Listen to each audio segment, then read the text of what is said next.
Welcome to the Dream, Plan, Start, Grow podcast hosted by Allison Turner. In each episode, we interview real, everyday entrepreneurs to learn how they got their start, what challenges they faced and overcame when starting the business, and what successes each has had.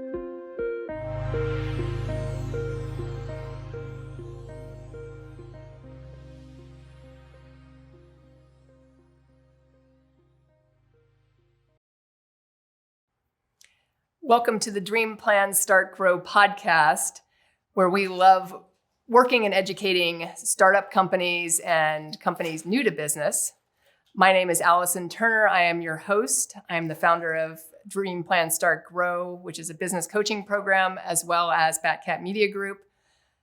Today, we are speaking to Andrea Trout of Prime IV in Delray Beach, Florida.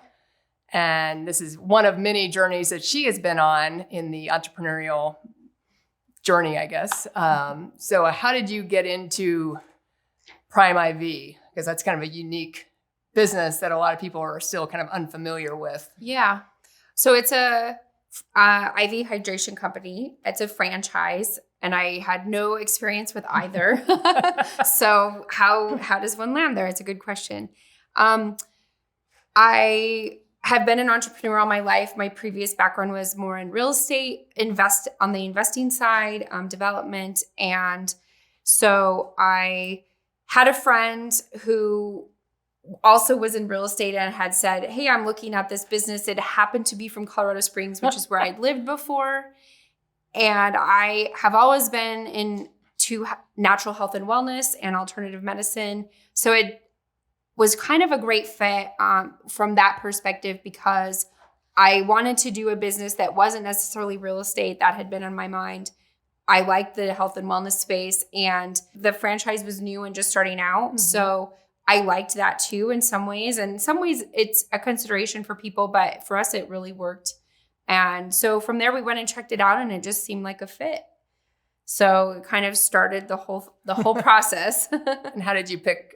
Because obviously it was out of Colorado Springs. So how did you pick the territory of South Florida? So it's interesting as well. I mean, all this was pre-COVID, of course, which changed a lot for people. And, in some ways, I think it just was kind of a meant to be thing. We looked at Northern California, which is where I'm from and where I was living at the time with my family for family reasons. And Colorado had been sold, and we probably would have bought Arizona if that territory, if it was available. It had just sold as well. Although that's interesting because the people that had bought it ended up backing out after we picked Florida.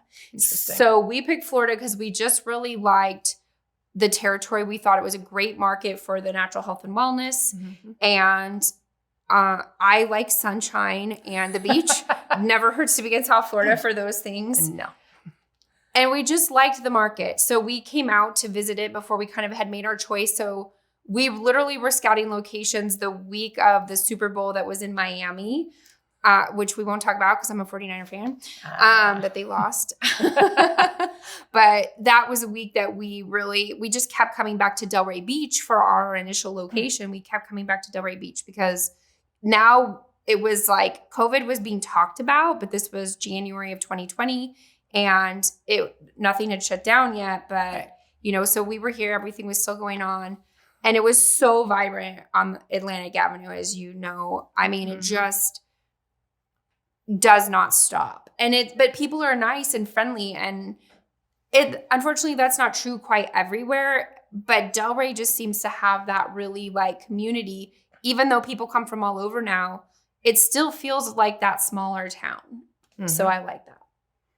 Yeah, I mean, it does and it doesn't. I've been here a little over 20 years. Yeah, I'm sure it's different. It's gotten bigger, but my father was born and raised in Delray, the funny story. Yeah. So, I've been coming here my entire life. Yeah. So it's definitely gone through some changes, most of them for the better. So what we have is the Delray of today, for sure.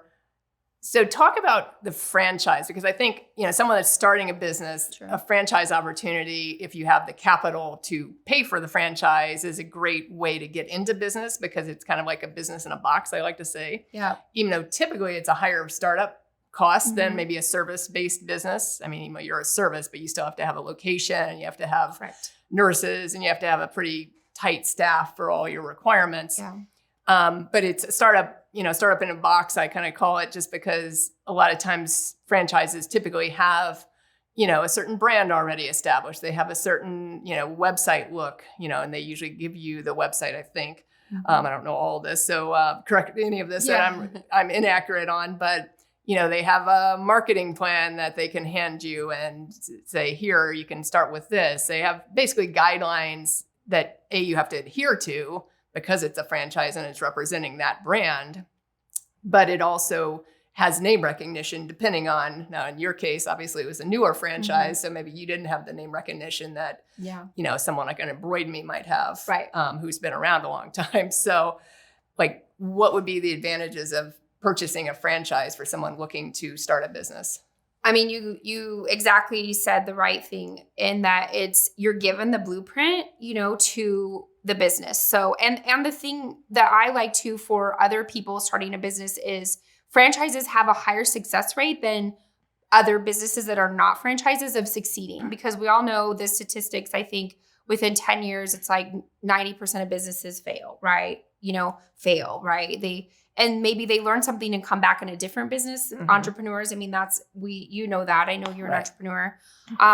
So it just, that business didn't make it, right? So I like that with franchises is you have a much higher success rate with step one. So that makes sense for a lot of people in that if they've never been in business, they're coming from the corporate world, they have the resources to look at franchises. And the thing is too, I mean, talk about opportunity and that you can basically do any business you want with a franchise. So really, if somebody doesn't know anything about franchises, and I hate to say this because I pay them, but talk to a franchise broker, because they're going to match you. If it's a good one, they're going to match you with what fits your needs, because franchises, like, they can require you to be on site. Like a very famous one is Chick-fil-A. They sell it to one person. They only one, I believe this is how I understand it. I could be wrong. Don't quote me. One person, one owner. There were startup like the buy-in is less, but they have very strict moral rules that you have to be in compliance with. You can't open on Sundays.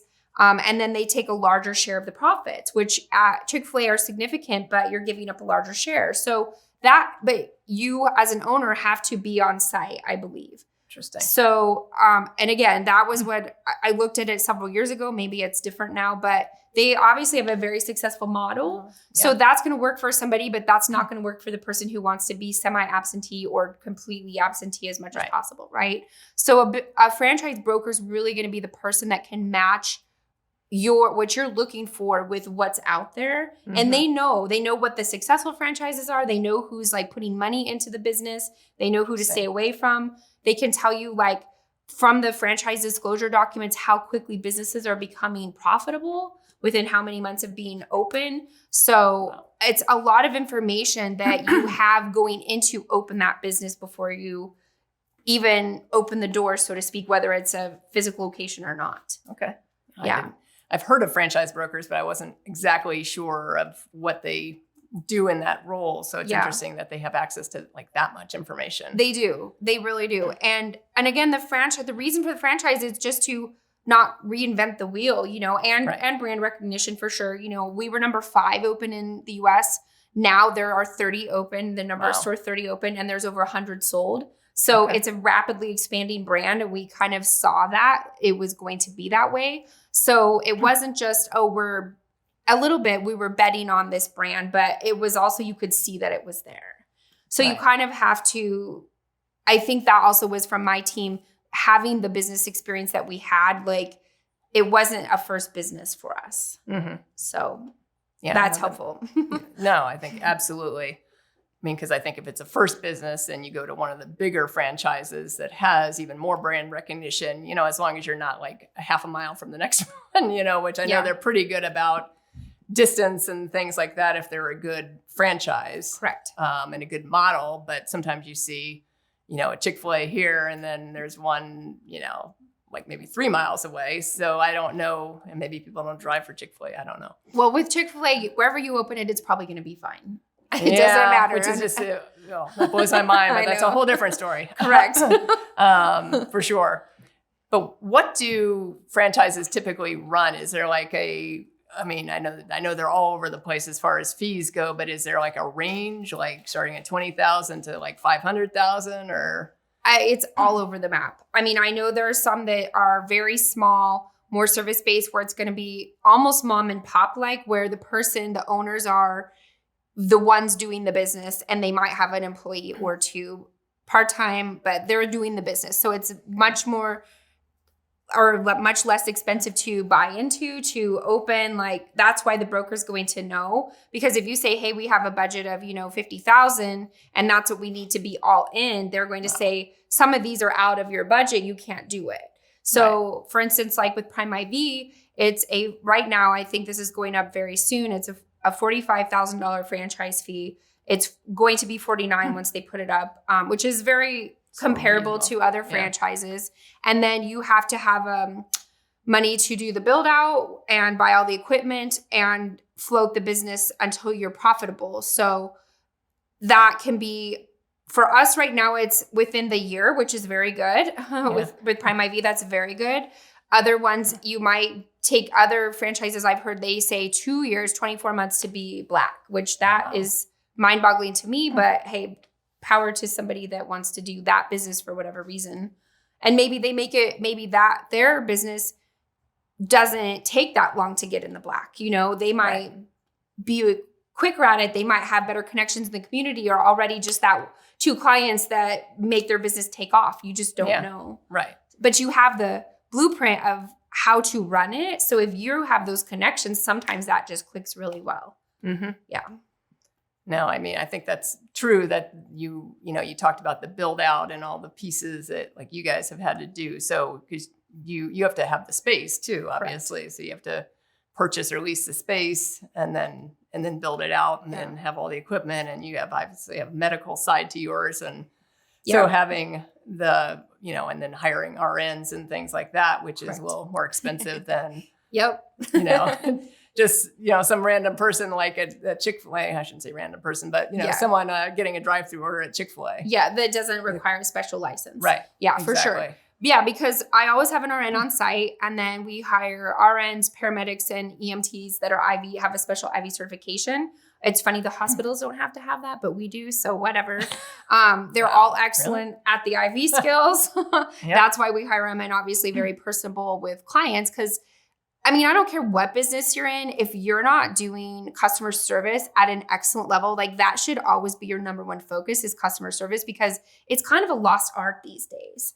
And God bless the restaurants, because they don't really seem to have options, and they just can right now need people who they can hire. And there's other businesses in that position too. So I definitely feel lucky in that my medical staff, because they are educated, they have a little bit of that sense of customer service, because bedside manner in a hospital matters, So we are lucky in that regard, but it's something I think if you can focus on customer service and be the best customer service out there, you're going to do well. Yeah, no, I think that's true. Like you said, in any business, but I think especially, I know I have a membership at Prime IV, so I know like your people are always great, because even when I see different people, since I'm only there like once a month, and sometimes it's a different day, so it's a different staff, and a lot of them are working hospital jobs on top of, this is on top of the hospital job, I guess, as a supplemental income. And so I always ask them like which hospital they're at and how they like whatever they're doing. So I always hear kind of about that, because I've definitely not personally been in hospitals, but I dated someone that was in and out of hospitals a lot at one point. And so we saw some of the nursing staff, and I was like, how does this even like exist? Yeah.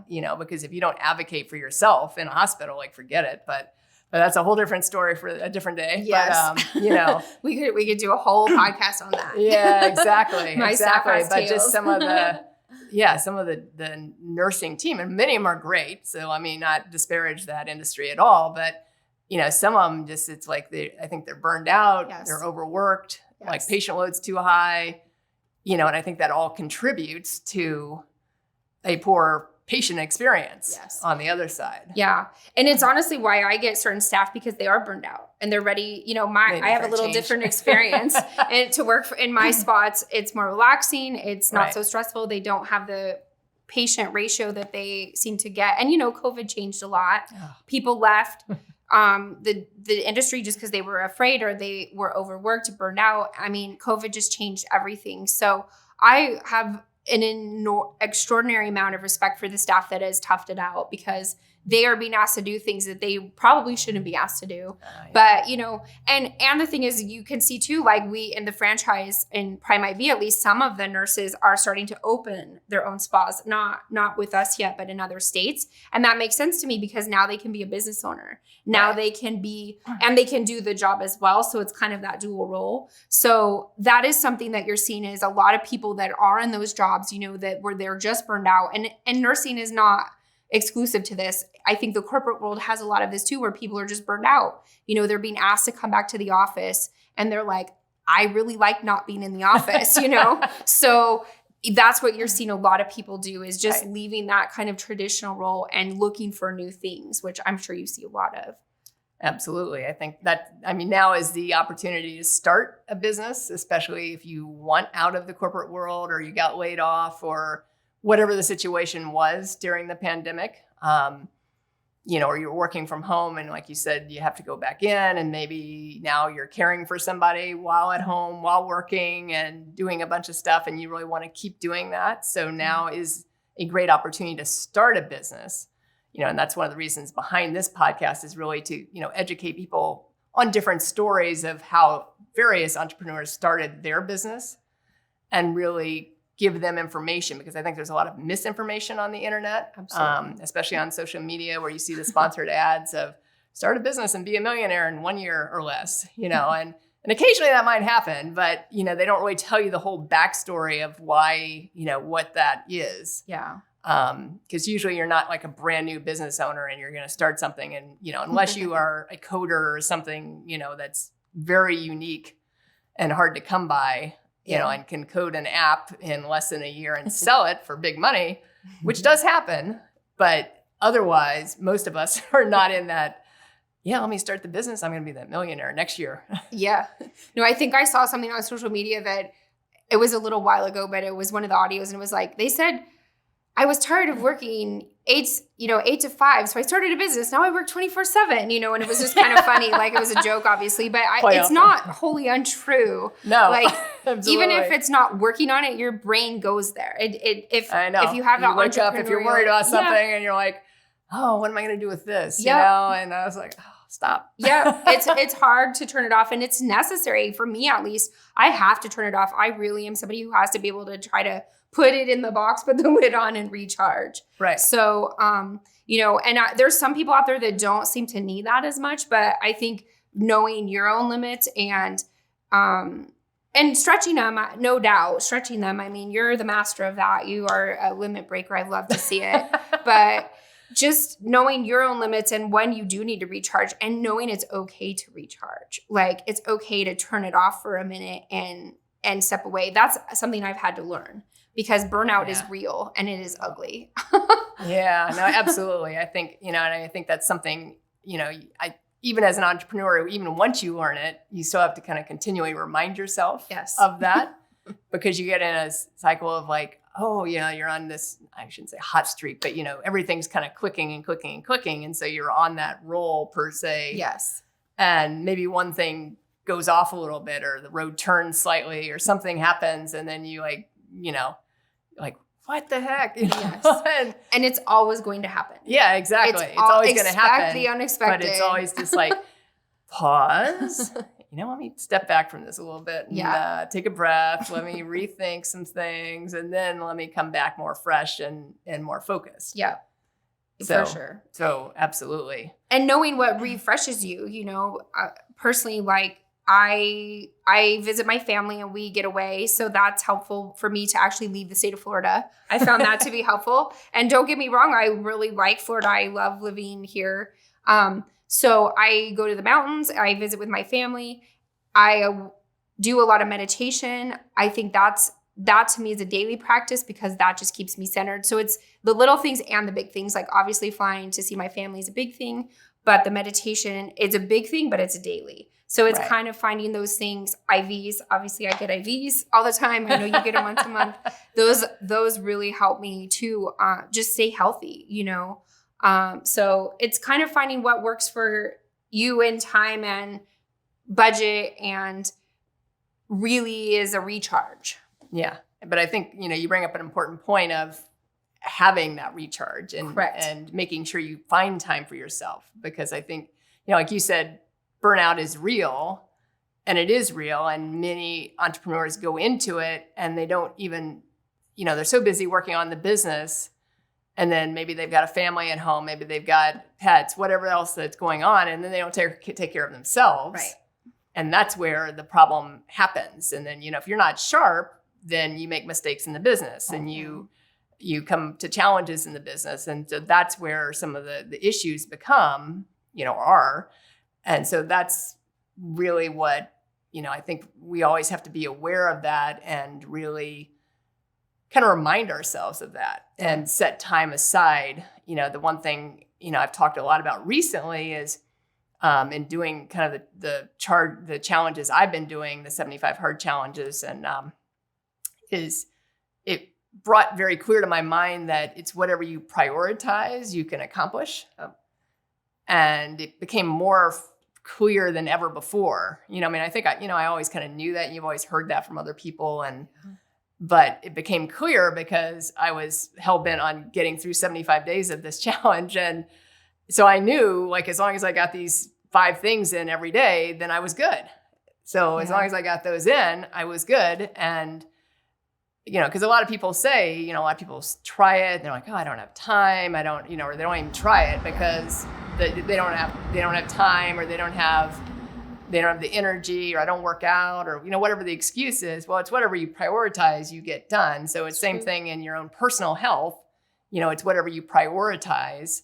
And I mean, hopefully, you know, if COVID's taught us nothing else, you know, it's prioritizing your health because, you know, unfortunately, the people that did lose their lives, most of them had the comorbidities. It's not COVID necessarily alone that was the problem. It was like COVID on top of overweight, you know, heart issues, blood pressure issues, you know, low immune system, you know, not taking care of themselves, probably not eating right. I mean, I can't say that for sure, but, you know, it's all those pieces that brought most people down. I mean, very few stories were, oh, this perfectly healthy person just dropped dead from COVID. You know, I mean, you heard maybe a couple that were sensationalized on the news. So I didn't really research into those to see, but most of them were the comorbidities. Correct. You know, and some they didn't have, obviously, maybe choices if they had cancer or something like that. But, you know, the ones that are either, just not taking care of themselves. Yes. That's the challenge. Yes. You know. And it's something as simple as, I'm going to say my favorite thing, because I like to tell people this, vitamin D. There's scientific studies that show vitamin D, if your levels were above 55 or higher, you didn't die from COVID. So something as simple as taking vitamin D and testing, because you have to test for vitamin D levels. So something as simple as that can help people know, like, this does really boost your immune system. And it's a hormone regulator, so it helps with other things. It's important to take it with K2 to get it in the bones, to keep your bones healthy. And that's one thing, okay? All of it works together. So that's why taking care of yourself in some way, shape, or form from a health perspective of what you put into your body in terms of water and hydration and the quality of food you're choosing, it matters, because if you're doing a business and you're not taking care of that, at some point, that's going to interrupt it. Like we said, expect that unexpected. It absolutely will become an issue at some point. Either somebody will drop dead. Obviously, that's the extreme.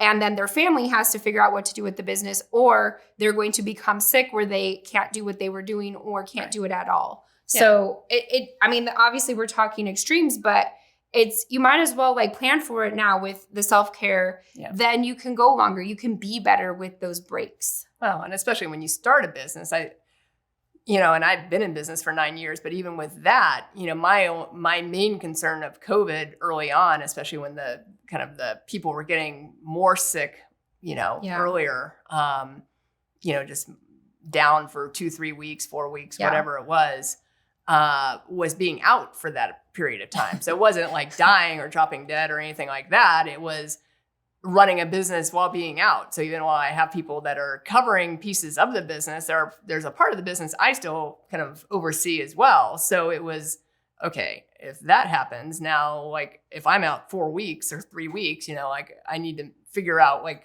what that looks like. Cause so more for me, it was more that was the concern. It wasn't, death. I mean, I was in pretty good, I was in good shape. I do take vitamin D before this happened because my vitamin D levels have always been low. Yeah. Even though I used to, teach tennis in the sun, and I still had low vitamin D levels.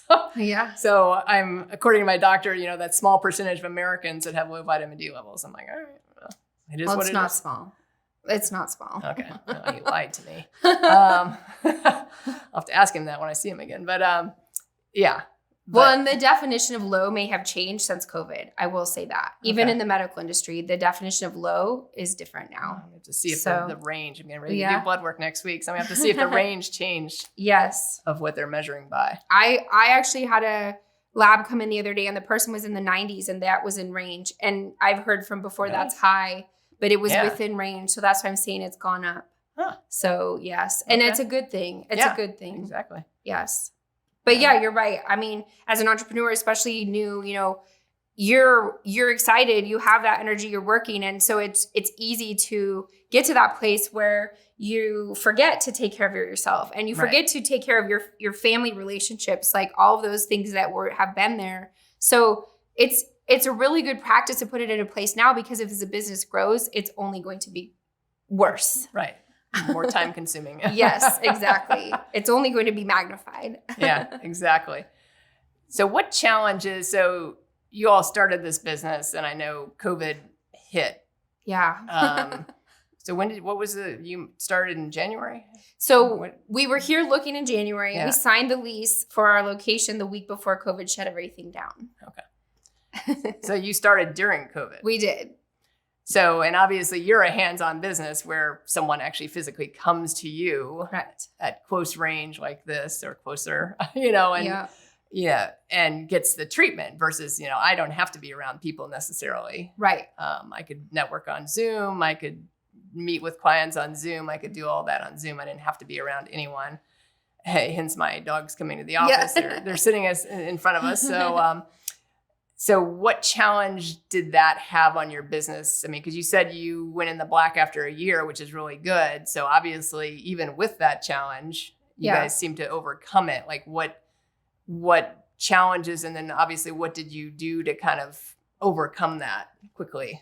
I mean, so obviously one thing was it took us a lot longer to get into the space because the city was shut down for a while, and then slower.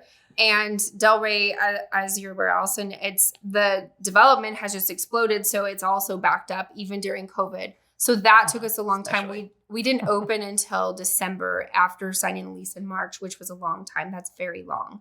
Yeah. 9 months. Yeah, 9 months. So that was a challenge. And then we opened our doors in December of 2020. So we were still in the middle of really COVID. I don't know what you would call the height of COVID, but we were in the middle of COVID.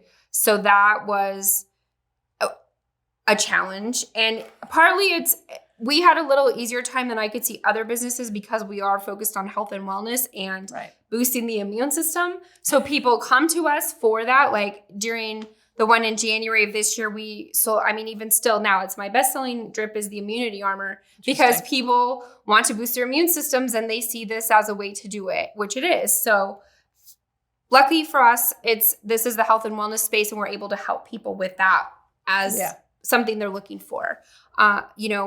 We also have some stuff for long haulers, so that's helped if people have long hauler symptoms from post-COVID that they can recover. So that's helped.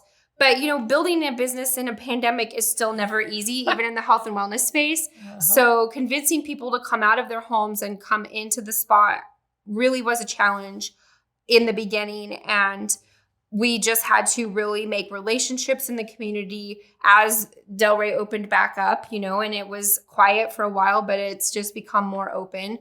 Right. But that was a challenge. And, I did do Zoom meetings with people from the chamber from California before we opened. I was doing everything I could to build those relationships when we weren't here physically yet. And so it in some ways it's great because it really opened the world of business to be where now more people are comfortable getting on Zoom. And that's actually been a blessing in a lot of ways, and a curse. Exactly. A blessing and a curse. But, just getting people to come in and convincing them that it's okay. Certainly people can wear masks. Even now, some people still wear masks. Obviously, for a long time, we wore masks in the spa. Right. And, if people weren't comfortable, that's their choice. That's okay. And now it's the same thing. But that was the biggest challenge, is opening your doors and saying to the world that's been used to being at home for several months, come on out, come try us. We're a new business. Yeah, and we're going to be like a foot from you. Yeah, in your face, putting medical device in your arm. Yeah, exactly. I mean, I know in my case, the one time I got COVID, which was January of this year, when Jack brought it home, I was planning to travel. I was actually planning to go to Colorado, and they canceled that like 2 weeks before. Mm-hmm. And it was a conference. And so they actually canceled the conference. So they took it virtual, which I was like, another virtual conference. Woo. But, I understood why they canceled it. But I mean, the funny thing is, like, I had gotten your, I think the immune therapy one, because I was planning to travel. I was traveling there, and then I was traveling again in mid-February. And there was something I could have gone to in between, but I think I had opted not to do that. But, and that was when COVID had spiked back up a little bit. And, I was like, let me just do that just to be safe. I mean, I take vitamins, all this stuff, and obviously see you anyway. But so I think that's, and I really had, zero symptoms to speak of. I mean, I had a cough, and I had like 8 hours. I mean, the funny thing is I had 8 hours of symptoms that literally mirrored after the second vaccine, like literally like point blank. It was like fever, a little achiness, just kind of weird feeling. And then it went away. Like it was like almost exactly identical to that experience. So like it was 8 hours and it was done. And then I had the cough forever. That's awesome. It's the first I've heard that. Yeah. And that's all I had. Whereas he was down and out for the count for a while. So and it's honestly a testament because you've been so regular with your IVs that your vitamin levels now are probably really good. Yeah. So that is, again, just that part of taking care of yourself as an entrepreneur of it's not preventative, necessarily, but it's going to lessen the effects. And that's like, again, if you didn't die from COVID with the vitamin D levels over 55, because your chances of dying went exponential if you had to go into the ICU and be put on a ventilator. Yep. Like, your chances of dying were, I want to say in the 80%. Like, if you had to go on a ventilator, you were 80% likely to die, which is horrific. Like, it just shouldn't be that way. No. And there are a couple rare cases, and we don't know what was underlying them, where they were perfectly healthy. And who knows, right? We don't, and we may never know. But if people are taking care of themselves, even if their diet's not perfect, because there's no such thing as a perfect diet. And it is possible to prevent the severity of the illness. Right. And the good, whatever illness. Yes, for sure. And some other diseases too, Right. Like we have people that come in for high dose vitamin C with cancer because there's a lot of scientific stuff that shows with cancer, high dose C can be helpful. Mm-hmm. But again, it's just knowing and being aware that you need to take the time to take care of yourself before all that happens. That's the goal with new entrepreneurs. Right. Right.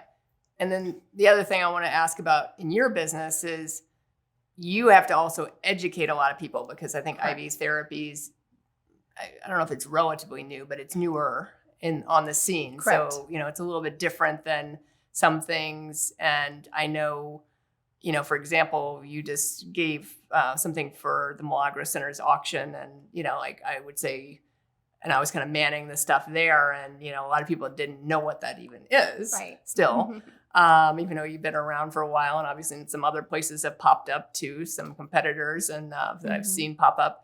So it's not as new, but how do you, in your industry, like how do you educate people? Because I think that's also important that, someone, if you're going to start a business, obviously make sure you understand what business you're in and make sure you understand exactly, who your market is and your avatar is, and how you educate those people Yeah. to, come to you. Right. Like what's in it for me, basically. Yeah.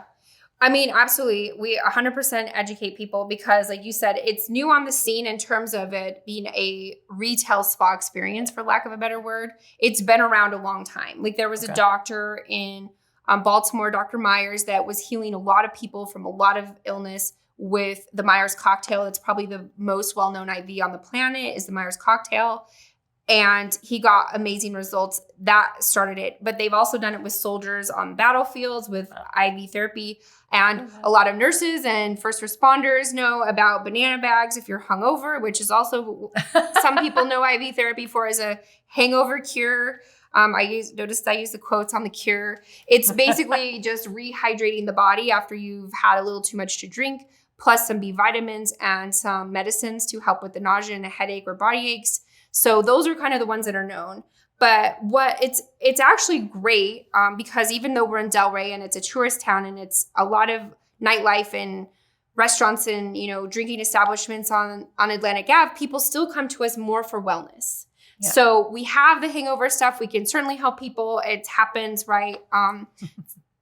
There's zero judgment on that. And I'm telling you, first responders have been doing it for years, silently in the back of the ambulances and the ERs and the firehouses, according to what I've been told anyway.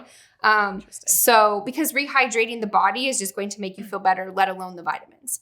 But that's the education of why we go through the vein, So how I do that, social media obviously is very helpful. My staff is very well trained on it. So when somebody comes in for a free wellness consult, we have a consultation with them. We take a full medical history and we ask them, do you know anything about it? So some people, yes, right away. I've had it here, in Vegas, or I've had it in LA, or I've had it in New York. And then we find out if they don't know anything about it, then we tell them a little bit about it. So, some of the quick things are when we go through the vein, you're able to absorb the vitamins versus orally. Like we've all been conditioned to take pills, which they have their place. I'm not saying that oral supplementation, but we lose 80 to 90% of it in the digestive tract because it's a very harsh environment and we don't absorb it. So that's my job, is to educate and to help people realize why this is beneficial for them. And they are astounded when they're like, oh, that achy knee I've had for the last 5 years is suddenly not so achy, or the migraines that I was getting once a month, I only get it now every 2 or 3 months, maybe, So it's just, I tell people to notice what's not there anymore because it's so easy to notice what is there. Yeah. They forget what went away, know? So that's part of my job too is, hey, what's not there anymore? Right. But social media, I mean, it's just has leveled the playing field for business owners because we're able to be our own TV crew, advocate, our own commercials, our own everything. Like you can do it all through social media. And again, a blessing and a curse, social media. But, exactly. It is an equalizer. The internet and social media is an equalizer. We have access unprecedented. Yep. As long as you know how to use it. Yeah. And again, you can go to YouTube and figure out how to use it if you don't. Exactly. Or find an expert. Hire an expert, yes. Yeah, like mine. So there's different ways to do it. But definitely, I still have, I've had a few clients that have come for, so let's say website or something like that. And I've talked about social media to them and they're like, I don't really use social media. I'm like, all right. I was like, really? And obviously they're a little more old school. So, and if they're getting enough referral business, then maybe they don't need to, if they've been around a long time, then maybe they don't need to do it. But I mean, I've run into that still a little bit. Yeah. That they're not even open to it. Like they don't even want to, which is always interesting. But I know most people that would be watching this would probably be younger or, although a lot of people have left the corporate arena and they may be 40, 50 and, and maybe have social media for their own personal enjoyment, but maybe don't really know the business side of it because it was always done for whoever they were working for. Yeah. So it is an important thing, and just knowing who your avatar is and knowing which social media platforms, because you don't have to be on all of them. Correct. Like don't even try because there's like a new one springing out all the time, but know who your target market is and then figure out, what social media platforms they are on, and I think that's a key. Yes. I mean, piece. and it's even funny. I mean, people will say, don't go on Facebook if your audience is in their 20s. Fair enough. But I still get 20-year-olds in my spa from Facebook, I have to say. So even some of the things and I wouldn't probably advertise there if that was my target market primarily, but some of the things they tell you aren't necessarily true. So you can pick the one that you think is for your avatar one, but also pick the one you might be the most comfortable with, because you're going to get people from no matter where you go, and obviously the big ones are what I'm talking about. And I don't know the little ones, because like you said, they're new ones every day. Ton of them. Yes. Well, yeah. Now you can, go on something like Clubhouse and basically create yourself as the expert in your field too. And so, I mean, I hired a trademark attorney through someone I didn't even meet. I mean, I literally listened to something she was on Clubhouse talking about. She was talking about like protecting your brand. Yeah. And I hired her company, who happened to be in Florida, which wasn't even why I needed to hire her, because I could have hired someone from anywhere in this country, because it was I'm trying to do a U.S. Copyright thing. Yeah. So, but she happened to be in South Florida, and that was who I hired, just because I liked what she had to say. She created stuff as that expert, and we had a consultation, and I was like, all right, and it's unfortunately taking longer just because of the U.S. Trademark Office is all backed up right now. Apparently, it's like doubled its time. I'm like, oh, jeez. Everything government is I know. slower. I'm everything. Like, y'all are still working at home? Yeah, right. Which is fine, but you can get as much done at home. Yeah. But it's just kind of funny. But yeah, I mean, I think there's many places you can market nowadays on social media and be visible. And I know the other thing I've seen with you guys recently is partnerships. Yeah.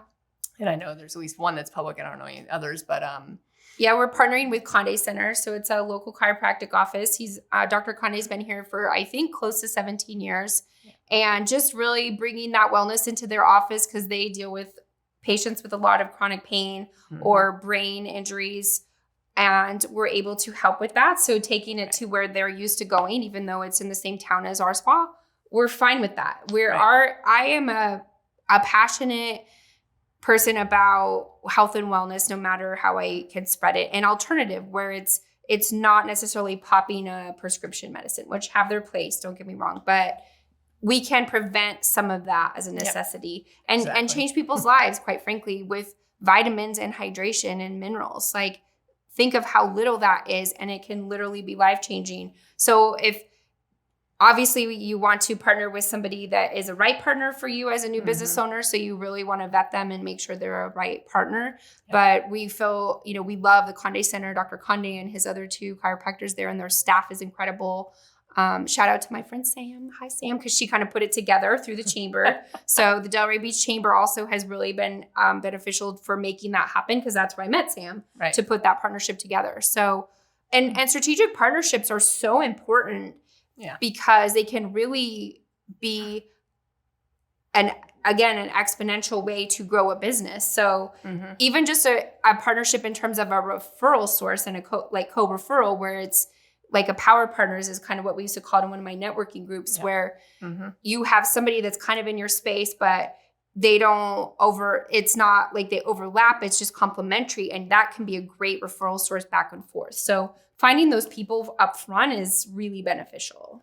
Yeah. And that's kind of why I wanted to touch on it was, it's building those relationships and figuring out who those people are, first of all, and not seeing it as, competition necessarily, but seeing it as collaboration. Right.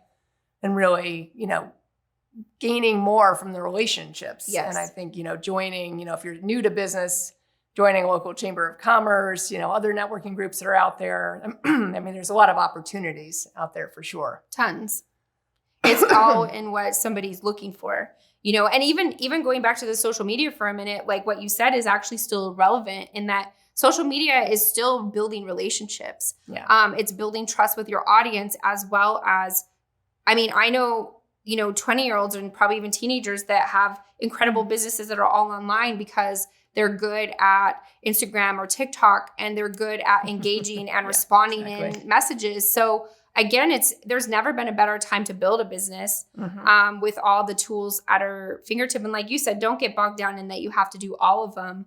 You have to start. And that's always the most important thing. And in fact, I was on a coaching call earlier today, and one of the guys he's a very successful business guy at this point, and to the point where 2 years ago he was saying, if somebody had said to him, now he works 8 hours a week in 2 businesses, he goes, I would have said you were crazy. And but he's gotten the coaching to like delegate and to systematize and do those things. But he said one of the things it boiled down to was just, excuse the language, but doing the damn thing, let's do the damn thing of execution. And it's hard when you're new and it's sometimes fearful or whatever is blocking that person. It's just doing it. It's taking the step. Yeah. Hence the dream plan start. Yes. Exactly. If you don't start, then you can't grow, which is that last step. So yes. And some of us are very good at dreaming and planning. Oh, yeah. I know a lot of them. Yeah. I mean, it's interesting because, I think especially the visionary people that are really big visionary thinkers, which are great, because they could build fabulous businesses. But if you don't start anywhere, or have the partner to be able to basically take that vision and do something with it, whichever way you have to do it, know your strengths and know your weaknesses. But I know visionaries that, they can espouse this whole thing and like in 10 years, it's going to be this. And it's like, it's like not, morphed into this huge empire. Yes. And they see it clearly, but they have no clue. And that's one of the, those are some of the people that we work with are the people that they can see the big vision, but how do I get from here to here? You don't get there overnight. And a lot of times they don't know the little steps of like what to do first. Right. They know what they want and they know kind of the pieces as they go, but they don't know like the action steps of what's going to get them up there. Right. And I know it's, why people need coaches because everybody has a coach, right? That is at the top of their game. Kobe Bryant had coaches or probably multiple coaches. Any top level athlete, Simone Biles, they all have coaches, multiple coaches that tell them. So that we always use that as an example in my world. But, I know a lot of business people like Tony Robbins. I've done a lot of work in Tony Robbins organizations. He's a coach for high level business people that pay a lot of money to coach him. So it's like, that just makes sense, to have a coach no matter where you are, because that person helps you see, hey, this is really what is important. And to organize that when you're that visionary. Exactly. Yeah. So it's important. Yeah, no, exactly. And I want to just touch briefly. I know you talked when we first started about, you've been an entrepreneur for a while. So I guess I know when we talked off camera, you said since 2003, pretty much you haven't really been in the corporate, or desk job type of thing. Yep. So, because I think some people think I got to find that one thing. And obviously you've done a few things that's gotten you to the Prime IV space today. And they haven't been in the similar path whatsoever. No, other than business, but business, but not, a similar business or a complementary business or anything like that. Yeah. Because I think sometimes people, maybe they want to go into business for themselves, but they don't have a clue what they want to do. They just know that they're tired of the life they're living. They're tired of the job. They're tired of the grind. They're tired of working from someone else, but they don't have a clue. And they feel like they have to pick that, what's that one thing? And that's going to be the rest of my life, And I think I just wanted to touch a little bit just because I've had a couple other people on that have also been in kind of different journeys. Yeah. Or different businesses and haven't just stayed with one business. And, that you could start one place and that may be the best fit for you at that moment. And then maybe 5 or 10 years down the road, this is a better fit for you. Yeah. So what sparked you to go into, business for yourself, I guess, or, start that entrepreneurial journey? Sure. So it's funny. So even as a kid, like I sold Mary Kay. Okay. So, it's one of those things even that as a kid, she was an entrepreneur. Yeah. You just kind of are in it, you know? And so I went to law school and I learned very quickly, I thought I was going to be a lawyer. I really did. And I learned very quickly I did not want to be a lawyer after I paid for school. So or I should say that I'm still paying for. But so you get the degree though. I do have the degree and I'm admitted to the bar in California, but my license is inactive. So no legal advice. But the thing it did for me was give me, first of all, some credibility because I got out of school pretty young. I went straight through school. So I got out of school pretty young and I went into real estate investing. And I did it from a class. I took a class at like a little education company and was like all in, and it blossomed from there. And I just kept taking education in real estate world, not traditional education, just real estate education. Mm-hmm. So I've learned a ton, and a lot of that is applicable to just business in general. Absolutely. And it's never, the thing is that I have now, you know, even though I'm not actively like a real estate investment company, I have those tools. Could I go do it? Yes, absolutely. So it's not like it's all or nothing. And I mean, some of the most incredible stories are people that have reinvented themselves later in life. You know, one book I've listened to is, I mean, the man's crazy, so don't think you have to live up to this standard. But have you heard of Can't Hurt Me by David Goggins? I have it. I haven't read it yet. Okay. Well, he's African-American. Yeah. He was grossly overweight and had to lose all this weight within this like insanely short period of time to become a Navy SEAL. And he did it. And then he was a Navy SEAL. And then he decided one weekend he wanted to raise money for an organization that cares for military families.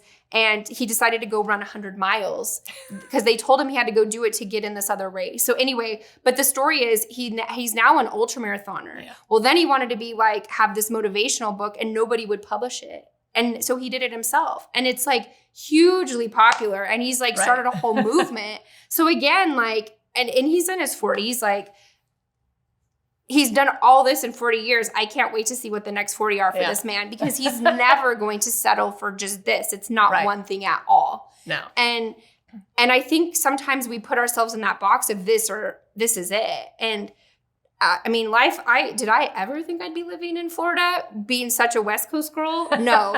And you know what? I like it. I like being near the beach. I like the sun, but I couldn't have imagined if you told me that even 3 years ago, I would have said, I don't think so. You're crazy, you know? So it's one of those things of life has unexpected ways of taking you somewhere you might be meant to be. Who knows, right? But saying, this is what I like to do and what I'm really good at, and I can make a business out of it, you know, that's a place to start. There is some pitfalls to that as well. The E-Myth Revisited is a good book to read if that's something that somebody needs to know about. But that's a good place to start because sometimes taking your hobby that you love and trying to turn it into a business can make you not love it. So that's what that book's a little bit about. But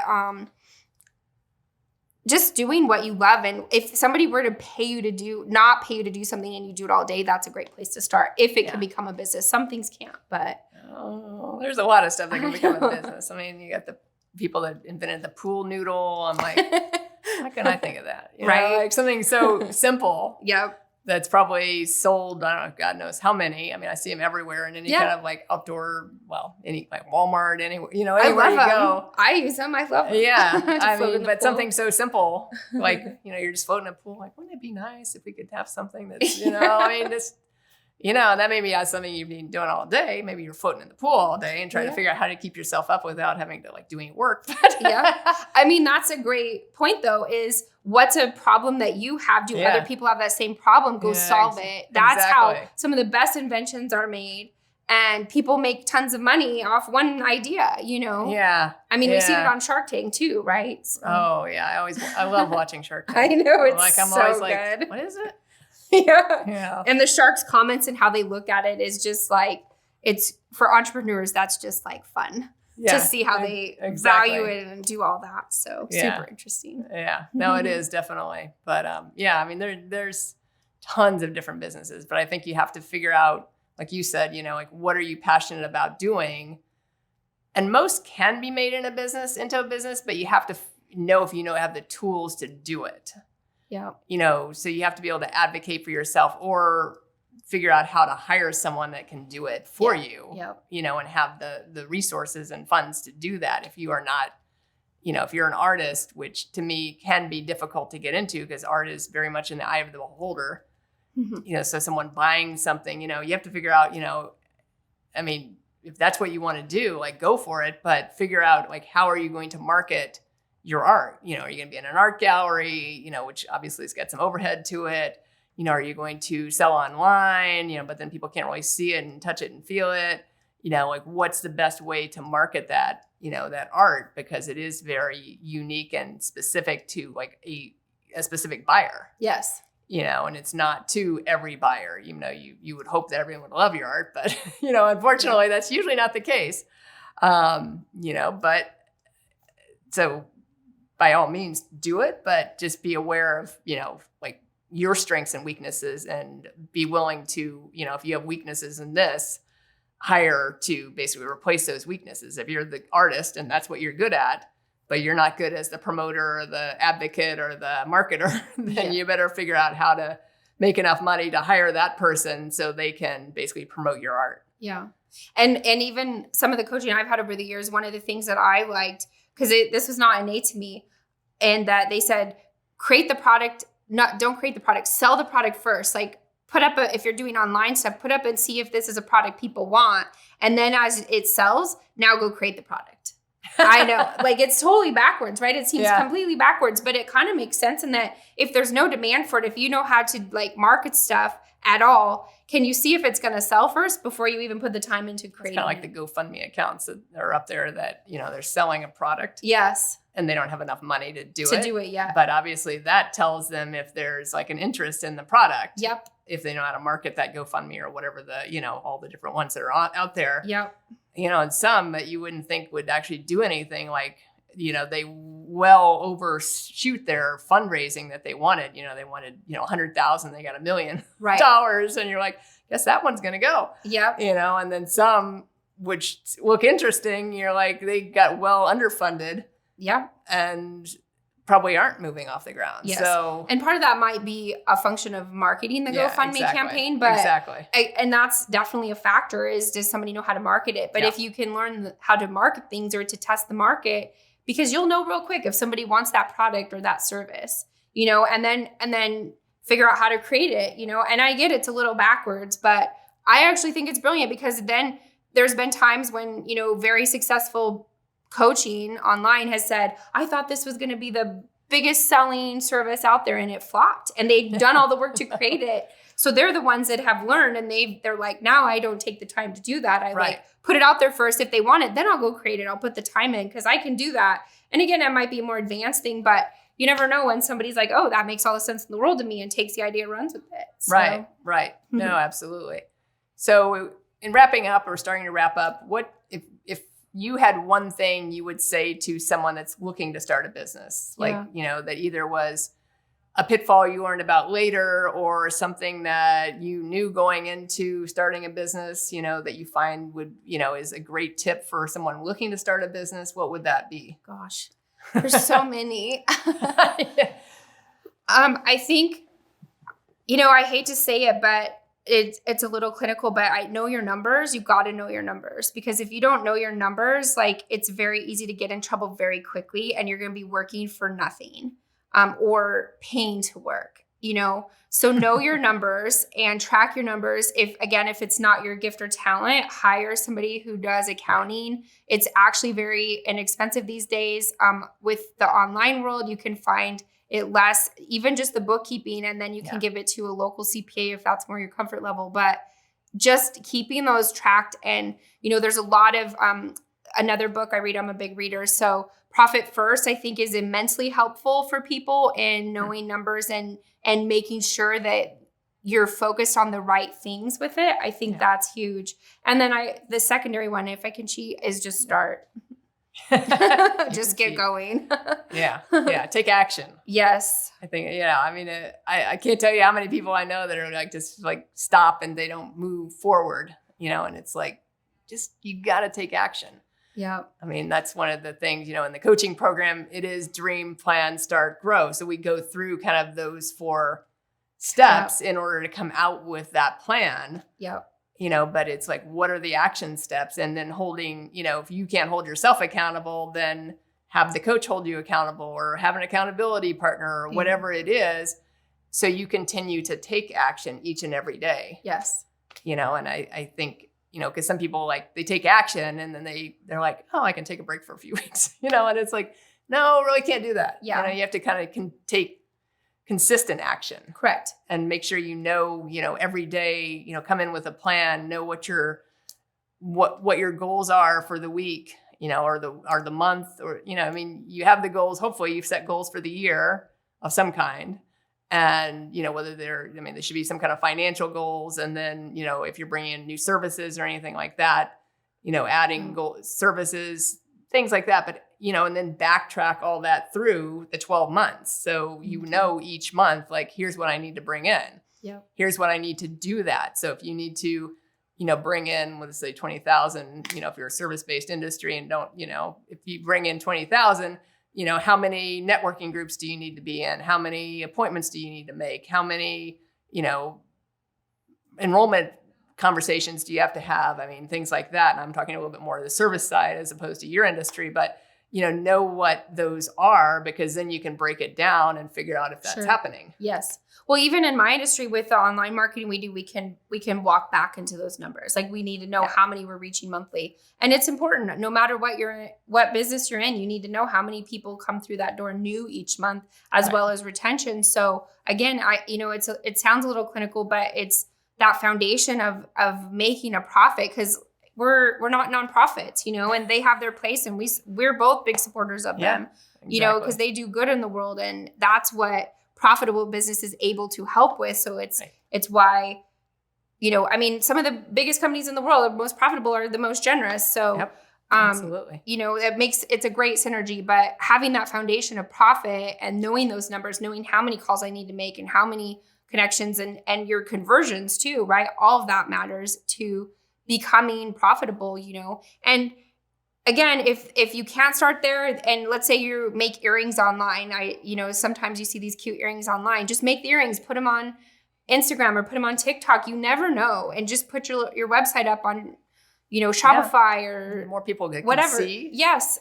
The more people that can see you and see, what you offer, the better it is. Yes. And I think that's a key piece, because you never know who might be the referral source. I was just talking to someone on a call before this, and we were talking a little bit about networking in different groups and things like that. And, that's what I was saying is like, I never know, if I'm in a networking group, even if they're not, maybe they're an okay referral source, or maybe I'll go to something that's networking, but, sometimes it could be, a year down the road that they come back and are like, hey, I've got this referral for you. Yeah. Because they've had that conversation. It's been banked in their mind, but they didn't know anyone at the time and they didn't need the service. Yep. And it's literally a year later that it's happened. I've had like referrals where I've had a conversation with a potential client, had a proposal, and they're like, yeah, I don't think we're going to do that. And literally they call me like a year later and they're like, now we want to do this. Okay. It was like a year later that we had this call. And that was all from a referral that happened, a couple of years ago. Yeah. But you never know. Yeah. It's really just to stay in front of people, it's top of mind awareness they talk about in marketing. So it's really, because otherwise, the next shiny thing comes along, or the marketing company or the next business coach or whatever comes along, or another IV place. You have less maybe competition on that front, but true. I've seen some that have popped up now, because I'm like, oh, look, there's another one. Yep. Probably because I like your page, so now I see the ads for the other ones in my feed. I'm like, oh, they're trying to steal me. Yep. So sneaky. But thank you for joining us today. Thank you for the invitation. I appreciate it. Yeah, it was Very a great conversation. A good conversation, agreed. And I'm glad I got someone that's a franchise owner in here, because I think that's a whole different ballgame that a lot of people don't understand, but it's a great opportunity for many people as well. It is. And we're the franchise territory owners for South Florida. So if anybody wants to talk about Prime IV franchise in South Florida, you can call me. Great. And what's the best way to reach you? You can reach me at my email, Andrea, Andrea, Trout, Trout, at primevhydration.com, if that's not long enough. All right. Perfect. So this is the Dream Plan Start Grow podcast. Thank you very much for joining us today. As you've heard, we really love at Dream Plan Start Grow working with startup companies and companies that have started but maybe have plateaued and don't really understand what to do next. So if you know of anyone like that, please send them to our website, dreamplanstartgrow.com. They can also email us at success@dreamplanstartgrow.com. And we also host a weekly mastermind on Clubhouse on Thursdays at 1 p.m. Eastern. Anyone's welcome. We pick kind of a different question each week, and anyone can come up on the stage and chime in on the conversation and contribute to the conversation or share or ask questions. It's really an opportunity for all of us to learn from each other, because I'm a big believer that we can all teach each other from these conversations. And so just check our website in case we change times. Right now, that's when it is, Thursday at 1 p.m. Eastern. But in case we change times, it will go on our website. But thank you for joining us today, and we will be back next week. Thanks for tuning in to the Dream Plan Start Grow podcast with Allison Turner. If you like what you heard, make sure to subscribe and leave a review. Join the Dream Plan Start Grow community by following us on Facebook or Instagram at Dream Plan Start Grow. See you in the next episode.